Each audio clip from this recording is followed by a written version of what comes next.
Hi friends, మన ఛానల్లో గోధుమ పిండితో హెల్తీగా నోట్లో వేసుకుంటే వెన్నెలా కరిగిపోయే బిస్కెట్లను చాలా సింపుల్గా టేస్టీగా ఎలా చేయాలో చూద్దామండి. బిస్కెట్ల కోసం ముందుగా ఒక మిక్సింగ్ బౌల్ తీసుకొని దీనిలోకి ఒక ముప్పావు కప్పు వరకు షుగర్ పౌడర్ని వేసుకోవాలి.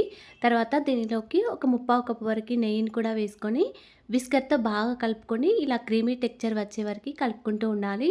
తర్వాత దీనిలోకి ఒక కప్పు వరకు గోధుమ పిండి, ఒక ముప్పావు కప్పు వరకు శనగపిండి, ఒక 2 టీ స్పూన్ల వరకు రవ్వను వేసుకోవాలి.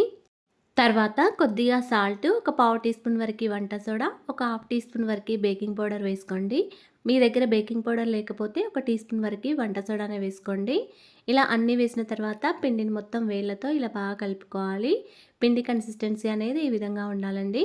దీనిలో మనం ఇంకా ఏమీ వేయాల్సిన అవసరం లేదు. ఈ పిండిని ఇలా మూత పెట్టుకొని ఒక 10 మినిట్స్ వరకు పక్కకు పెట్టుకోవాలి.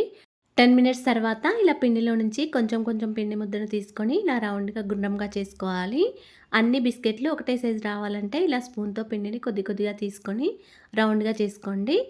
ఇలా అన్నీ చేసుకున్న తర్వాత ఈ పిండి ముద్దను ఒక్కొక్కటి తీసుకొని ఇలా చేతితో రౌండ్గా చేసుకొని కొద్దిగా ప్రెస్ చేయండి. మధ్యలో హోల్ చేసి మీకు నచ్చిన డ్రై ఫ్రూట్స్ వేసుకోండి.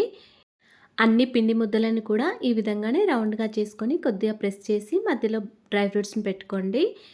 ఇప్పుడు ఇడ్లీ ప్లేట్లను తీసుకొని ఒక్కొక్క ఇడ్లీ ప్లేట్కి ఆయిల్ని అప్లై చేసుకొని ఈ ఒక్కొక్క పిండి ముద్దను కూడా ఈ ఇడ్లీ ప్లేట్లో వేసుకోవాలి. అన్ని ప్లేట్లను కూడా ఇడ్లీ స్టాండ్లో పెట్టుకొని ప్రీహీట్ చేసుకొని పెట్టుకున్న గిన్నెలోకి పెట్టుకోవాలండి. ఇడ్లీ స్టాండ్ని ప్రీహీట్ చేసుకొని పెట్టుకున్న గిన్నెలోకి పెట్టిన తర్వాత పైన మూత పెట్టి పైన ఏదైనా బరువుని పెట్టండి. దీన్ని ఒక 15 మినిట్స్ వరకే బేక్ చేసుకోండి. అంతేనండి, ఎంతో టేస్టీగా సింపుల్గా గోధుమ పిండితో హెల్తీగా బిస్కెట్లను ఎలా చేయాలో చూసారు కదా. వీడియో నచ్చితే లైక్ అండ్ ఫాలో చేయడం మర్చిపోకండి. Thanks for watching.